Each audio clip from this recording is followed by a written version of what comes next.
atteint par l'âge, au Mali, qui confère le droit d'être considéré comme un sage et de devoir distiller sans sourciller certaines vérités difficiles à débiter par d'autres, sans être considéré comme des gens qui déblatèrent ou pis des apatrides. L'homme a sorti sa sulfateuse habituelle pour s'évertuer à moraliser tenant du pouvoir et autres turiféraires exhibant notre pays comme le nouveau modèle à préserver contre tous ses ennemis de l'intérieur et de l'extérieur. Mais, il faut savoir rendre à César ce qui est à César. Ali Nouhoum Diallo n'est pas de la race des cadres à s'être couché le matin pour continuer à rêver, bien au contraire, il s'est toujours levé pour réaliser ses rêves.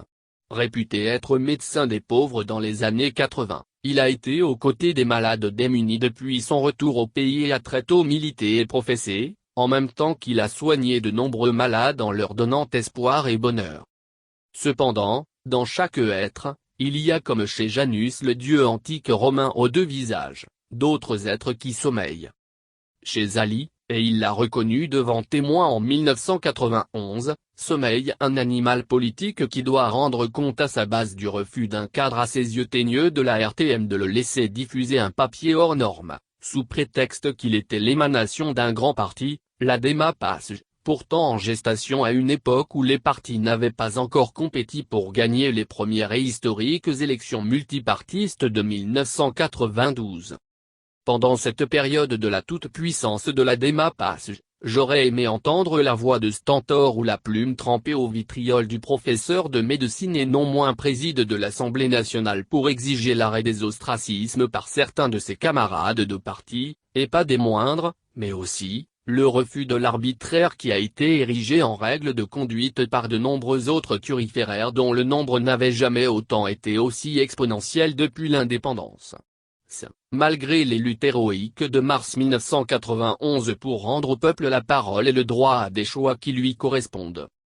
Cette mise au point faite, de la face cachée de l'homme, sachant lui rendre le droit de tirer la sonnette d'alarme sur les excès du Mali Kura, visible à chaque détour des prises de parole des cigales de Bamako, rejointes par celles de l'intérieur du pays, exigeant à Assimi Goïta d'enfreindre la charte de la transition et la constitution de 1992, que nul n'a pourtant le droit d'enjamber, tant certaines de ces dispositions sont contraignantes et ne sont pas modifiables par un pouvoir intérimaire comme celui des autorités de transition qui nous gouvernent, de surcroît assermentés.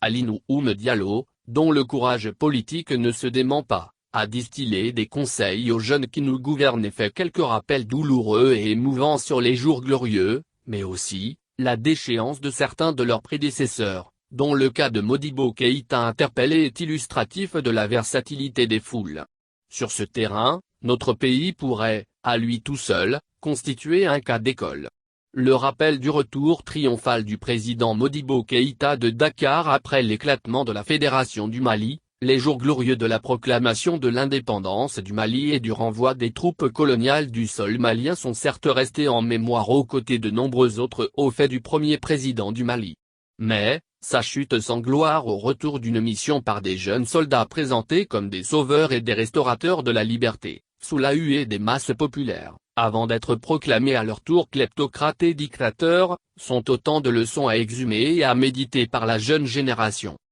Diallo l'a fait avec panache et parfois beaucoup de lyrisme, dans un pamphlet que je ne lui reconnaissais pas. Espérons que l'histoire ne se répétera pas pour le Mali en le replaçant entre les mains des chefs englués dans l'entêtement proverbial de leurs prédécesseurs, dotés d'oreilles certes, mais incapables d'écouter et de digérer la bonne parole, surtout quand elle est contraire à leurs aspirations et leurs lubies du jour.